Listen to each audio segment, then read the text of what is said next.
नमस्कार दर्शकों, बात आज के चैनल के कार्यक्रम टॉप 10 में आपका स्वागत है। इस कार्यक्रम में हम आपको देश दुनिया की 10 बड़ी खबरें बताएंगे। तो नजर डालते हैं अभी तक की 10 बड़ी खबरों पर। राहुल गांधी आज सुबह 10:20 पर भोपाल पहुंचे हैं। यहां उन्होंने प्रदेश कांग्रेस कार्यालय में नेताओं कार्यकर्ताओं के साथ संगठनात्मक रणनीति पर चर्चा की है। उन्होंने कहा कि संगठन सृजन अभियान पार्टी संगठन को मजबूत स्तर तक मजबूत करने के उद्देश्य से शुरू किया गया है। गुजरात के बाद अब इसे मध्य प्रदेश में लागू किया जा रहा है।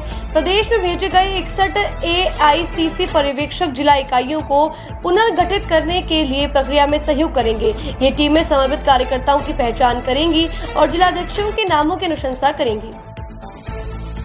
अडानी समूह ने वॉल स्ट्रीट जर्नल की उस रिपोर्ट को खारिज किया जिसमें अडानी ग्रुप के ईरानी LPG के साथ संबंध होने की बात कही गई थी। अडानी समूह ने आज स्टॉक एक्सचेंज को जानकारी दी कि रविवार को वॉल स्ट्रीट जर्नल की खबर में अडानी समूह और ईरानी LPG के साथ संबंध होने की बात कही गई थी, जो पूरी तरह से बेबुनियाद और गुमराह करने वाले हैं। समूह ने कहा कि हमने कभी भी जानबूझकर किसी भी तरह के प्रतिबंधों को नजरअंदाज नहीं किया है और न ही ईरान से आने वाली LPG में कोई व्यापार किया है। हमें इसके बारे में कोई जानकारी नहीं है कि कोई अमेरिकी एजेंसी इसकी जांच कर रही है। अडानी समूह ने कहा कि रिपोर्ट केवल अटकलों और गलत अनुमानों पर बनी है, इसका कोई आधार नहीं है।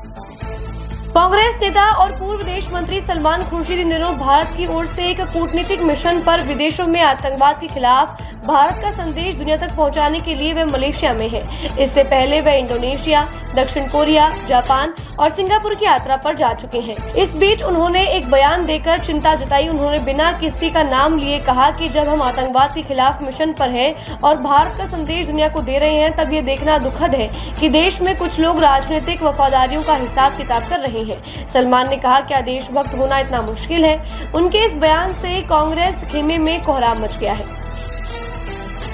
पश्चिम बंगाल में ओबीसी सूची में 76 नई जातियां और शामिल हुई हैं। मुर्शिदाबाद में फरक्का को नया सब डिवीजन घोषित किया गया है। ममता बनर्जी की अध्यक्षता में कल शाम हुई कैबिनेट बैठक में ओबीसी सूची में 76 नई जातियां जोड़ी गई हैं, जिसमें अब इनकी कुल संख्या 140 हो गई है। फरक्का में 4 ब्लॉक शामिल होंगे। यह नया प्रशासनिक खंड पर फरक्का, शमशेरगंज, सूटी 1 और सूटी 2 ब्लॉकों को मिलकर बनाया गया है। पहले ये सभी ब्लॉक जहांगीरपुर सब डिवीजन का हिस्सा थे। सूत्रों ने बताया कि जहांगीरपुर क्षेत्र में संख्या तेजी से बढ़ रही थी, जिससे प्रशासन को काम करने में दिक्कत हो रही थी। अमेरिका में बीते 6 महीनों में डोनाल्ड ट्रंप ने अपनी नीतियों का हवाला देकर कई चौंकाने वाले निर्णय किए हैं, जिनमें संघीय कर्मचारियों की छटनी, बड़े देशों से पारस्परिक टैरिफ वसूलने की नीति और अवैध प्रवासियों को देश से निकालने को लेकर ट्रंप ने जो निर्णय लिए, इनके खिलाफ कई अदालतों में मुकदमे हो चुके हैं। ट्रंप को अदालत की सख्ती का सामना भी करना पड़ रहा है। ऐसा है कि एक मामला सरकारी कामकाज को छोटा करने और कर्मचारियों की संख्या घटाने के लिए ट्रंप द्वारा जारी एक आदेश है, लेकिन कैलिफोर्निया के जज सुसान इल्सन ने इस फैसले पर रोक लगा दी है। उन्होंने कहा इतनी बड़ी छटनी के लिए कांग्रेस की मंजूरी जरूरी है। ट्रंप ने इस आदेश को सुप्रीम कोर्ट में चुनौती दे दी है। एलन मस्क के पिता एरोन मस्क ने सोमवार को सनातन धर्म की प्रशंसा करते हुए इसे विश्व शांति और कल्याण का मार्ग बताया है और शिव को परम रक्षक बताया है। एरोन ने कहा अगर पूरी दुनिया शिव का अनुसरण करे तो सब ठीक हो जाएगा। मैं कोई विशेषज्ञ नहीं हूँ, लेकिन मैं इससे मोहित हूँ। यह इतना प्राचीन धर्म है कि मुझे हैरान कर देता है। यह हमें बताता है कि हम वास्तव में कितना कम जानते हैं। 70 वर्षीय व्यवसायी ने प्राचीन भारतीय विरासत और आध्यात्मिक विरासत के प्रति अपने आकर्षण के बारे में खुलकर बात की। उनका यह बयान निश्चित रूप से सनातन और हिंदू धर्म में बढ़ती वैश्विक रुचि को और बढ़ाएगा।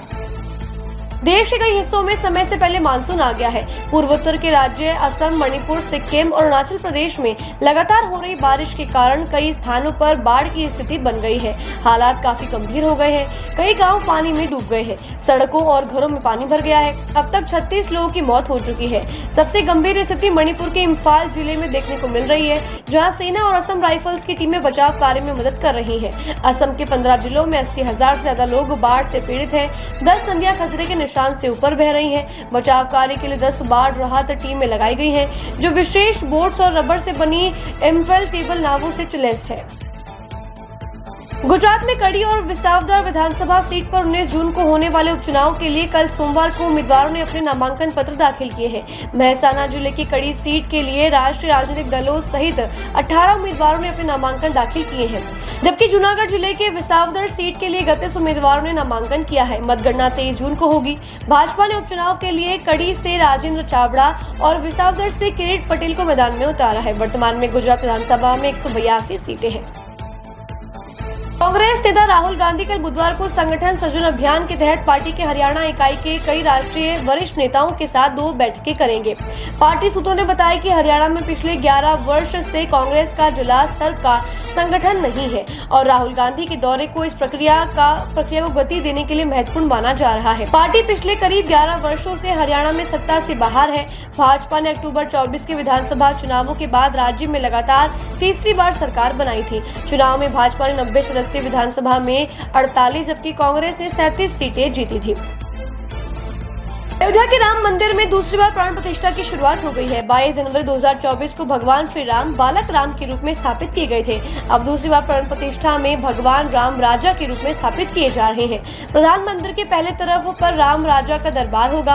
आज सुबह श्री राम जन्मभूमि में 6:30 बजे से प्राण प्रतिष्ठा की शुरुआत हुई है। कार्यक्रम में मुख्यमंत्री आदित्यनाथ योगी मुख्य अतिथि के तौर पर शामिल हुए हैं। 5 जून तक चलने वाले इस समारोह में राम जन्मभूमि के पहले तर पर राम दरबार, परकोटे के 6 मंदिर, शिवलिंग, गणपति, हनुमान, सूर्य, भगवती और अन्नपूर्णा, साथ में शेषावतार मंदिर, इन 8 मंदिरों में देवी विग्रह की प्राण प्रतिष्ठा की जा रही है। अयोध्या पहुंचे श्रद्धालुओं में भारी उत्साह देखने को मिल रहा है। देश विदेश से भक्तों की भारी भीड़ इस ऐतिहासिक पलों के साक्षी बनने अयोध्या पहुंच रही है। टॉप 10 में आज के लिए बस इतना ही। कल फिर नई खबरों के साथ हम होंगे आपसे रूबरू। तब तक के लिए लीजिए इजाजत। नमस्कार।